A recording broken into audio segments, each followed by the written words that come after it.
The operation was supposed to be simple. A quick in and out extraction in a remote valley that barely appeared on satellite maps. L.T. Dawson and his SEAL team moved in with the usual quiet confidence that came from years of missions far worse than this. But as soon as their boots touched a dry riverbed, something felt wrong. The air was too still, the birds had vanished, and every sound bounced back like the valley itself was holding its breath. They advanced anyway, checking corners, scanning ridgelines, but nothing moved. That silence became heavier with every step. Then Petty Officer Cruz spotted it, a thin wire, half buried in the dust. A trip trigger. Before he could shout, the mountains erupted. Machine guns cracked from hidden bunkers carved into the high rock walls. RPGs traced burning arcs in the sky. Mortars slammed into the ground around them, throwing sand and shockwaves through the air. The SEALs dove for cover, but there was none to take. Every direction was a firing lane. Dawson instantly understood. This wasn't an ambush. It was a designed kill box, a perfect death trap created to erase anyone who stepped inside. He tried calling for air support, but the comms only spat static, jamming. They were cut off. The team spread out, moving with disciplined precision despite the chaos, returning fire to buy seconds of life at a time. But the enemy force was overwhelming, pushing closer with confidence. The SEALs were brave, skilled, and deadly, but even they could feel the walls tightening around them. Dawson met the eyes of his men and saw the truth, reflected back. They were alone. No help was coming, so he made the call that would define everything. We make our stand here. The battle only grew harsher as the minutes dragged on. The SEALs fought with every ounce of discipline they had, moving like a single living machine, calling targets, shifting positions, dragging the wounded behind bits of broken stone. But the valley was unforgiving. Every ridge, every shadow seemed to spit gunfire. The enemy wasn't just attacking, they were tightening a noose.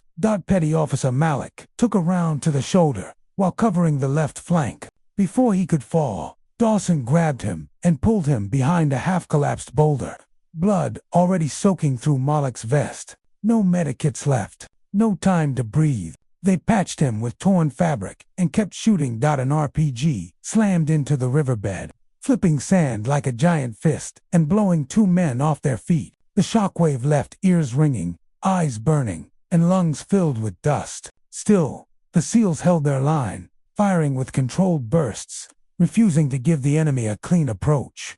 But ammunition was disappearing fast. One magazine, half a magazine, a last magazine taped with black electrical tape.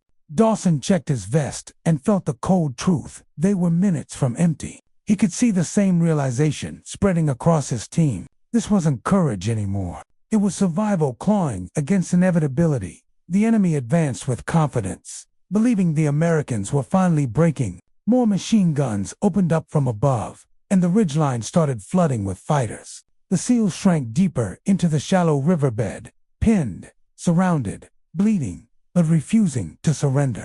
Dawson grabbed the cracked transmitter, its antenna bent, its frame vibrating with static. He pushed the call button anyway. He spoke into the noise, voice shaking but steady. Any station, anyone, this is Echo Team. We are being overrun. He didn't know if the message went anywhere. He only knew it was their last chance. Miles away at Falcon Air Base, the atmosphere was calm, too calm for what was happening in that valley. Mechanics worked on aircraft, radios hummed with routine chatter, and no one noticed the faint, broken signal struggling to break through the static. No one, except one pilot sitting alone near the end of the runway.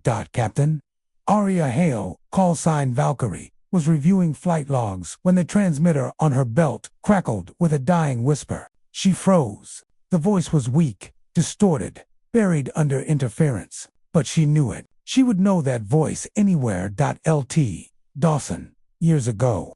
During a joint op overseas, Dawson had dragged her out of a burning crash site, shielding her from shrapnel with his own body. She survived because he refused to leave her. That debt never left her heart. She turned up the volume, listening through the static, until the message finally broke through. Any station, this is Echo Team. We are being overrun. Her chest tightened, The signal shouldn't have reached her. The frequency was outdated, barely used anymore. But maybe the old channel was the only one that wasn't fully jammed in that valley. Maybe fate pushed it to her. Either way, she heard it, and she knew no one else would. She sprinted toward her A-10 boots, pounding the concrete, tossing her headset over her ears as she ran. A crew chief shouted, "Ma'am, you don't have clearance." But she didn't stop.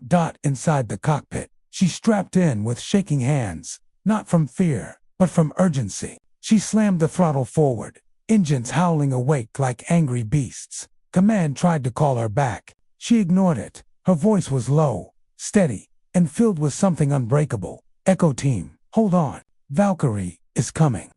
And then she took off, not for a mission, but for a promise she intended to keep. The SEALs were down to their last rounds when the ground beneath them began to tremble. At first, they thought it was another mortar barrage, but then the tremble grew into a thunder, a deep, bone-shaking roar that rolled through the valley like a living creature. The enemy paused, too, confused. Even the gunfire hesitated. Then Dawson looked up. A shadow swept across the riverbed.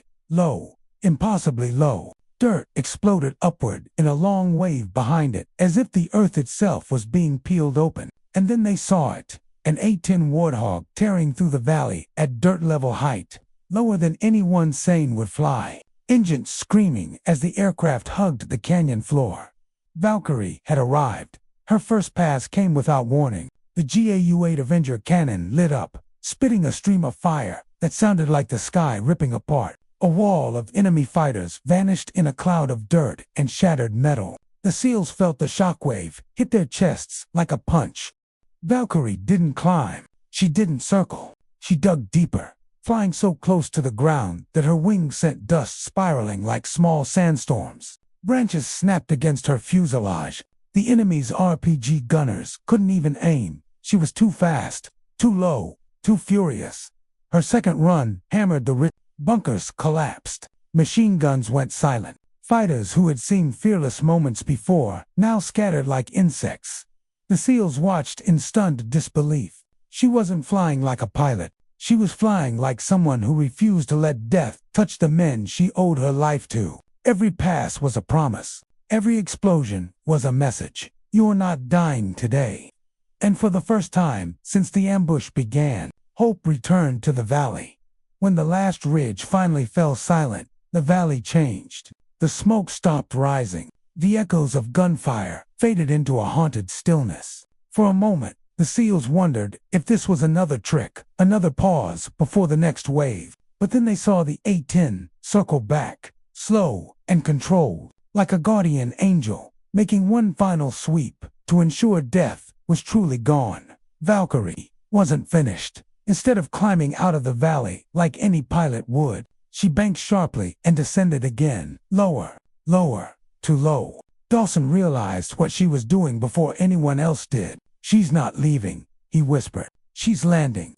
The men stared as the A-10's wheels hit the uneven dirt with a violent bounce, skidding across dust and broken brush. The Warthog wasn't designed for this kind of improvised landing, but she made it look like it had been built for moments exactly like this. Engines screamed, dirt shot up behind her, and after a long, tense drag across the riverbed, the aircraft finally jerked to a stop. The canopy popped open, and Valkyrie climbed out, helmet under her arm, sweat trickling down her cheeks, her face streaked with grit and determination. Every step she took toward the SEALs felt like the arrival of something mythical, not a pilot, but a force of nature wearing a flight suit. Dawson rose from behind a shattered boulder, wounded, exhausted, and barely standing.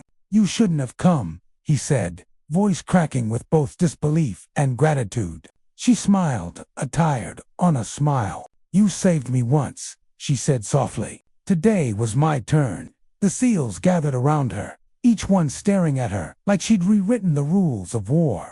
Malik saluted her with his good arm. Crews muttered that no one at base would believe a landing like this even happened. But Valkyrie didn't care about legends or glory. She cared about the 10 men who were still alive when they shouldn't be.